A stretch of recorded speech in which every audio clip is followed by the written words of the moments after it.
अफगानिस्तान, पाकिस्तान और बांग्लादेश के जो मजहबी ढंग से उत्पीड़ित लोग हैं उनको हम प्रॉपर सुरक्षा और संरक्षण प्रदान करें। हमारे विरोधी कह रहे हैं कि वो इसको लागू नहीं करने देंगे।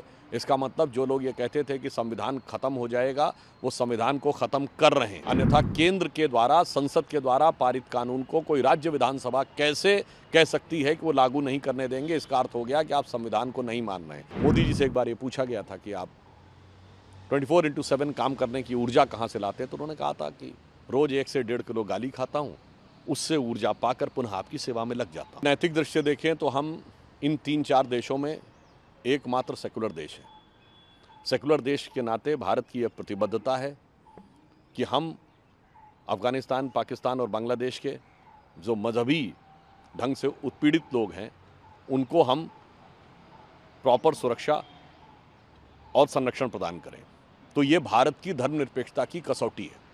दूसरा विषय, जो हमारे विरोधी कह रहे हैं कि वो इसको लागू नहीं करने देंगे, इसका मतलब जो लोग ये कहते थे कि संविधान खत्म हो जाएगा, वो संविधान को खत्म कर रहे हैं। अन्यथा केंद्र के द्वारा, संसद के द्वारा पारित कानून को कोई राज्य विधानसभा कैसे कह सकती है कि वो लागू नहीं करने देंगे। इसका अर्थ हो गया कि आप संविधान को नहीं मान रहे हैं। दूसरा पॉइंट, कि सीए नागरिकता से जुड़ा विषय है। नागरिकता का विषय राज्य का विषय नहीं है, केवल और केवल केंद्र का विषय है। समवर्ती सूची का विषय भी नहीं है, यानी कॉन्करेंट लिस्ट का भी विषय नहीं है। उस पर अगर कोई राज्य कहे कि मैं नहीं करूंगा, इसका मतलब सीधे वो संविधान पर आघात कर रहा है और संविधान की धज्जी उड़ाने का प्रयास कर रहा है। तो ये कहना ये दर्शाता है कि ये दल संविधान को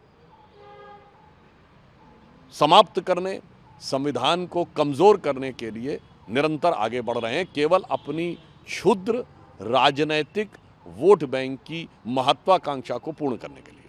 सर, दूसरा जो पीएम मोदी को लेकर मौत का सौदागर से लेकर अभी तक जो बयानबाजी चल रही है, इसको कैसे समझ रहे हैं, क्योंकि एक प्रधानमंत्री के लिए ऐसे शब्दों का इस्तेमाल हो रहा है? देखिए, बहुत दुखद बात है कि विगत 17 वर्षों से माननीय प्रधानमंत्री जी के प्रति जिस प्रकार के शब्दों का प्रयोग निरंतर किया गया है, उससे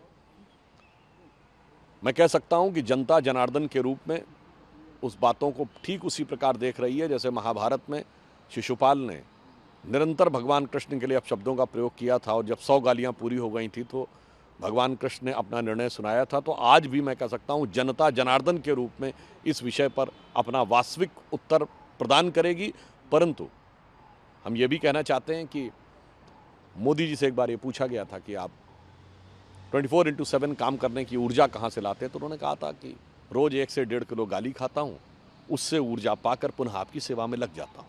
तो आप प्रधानमंत्री जी के लिए नफरत पैदा करते रहिए, परंतु प्रधानमंत्री जी ईश्वर में विश्वास रखकर, जनता में विश्वास रखकर उसकी सेवा में लगे रहते हैं और जनता उनको मोहब्बत देती रहती है।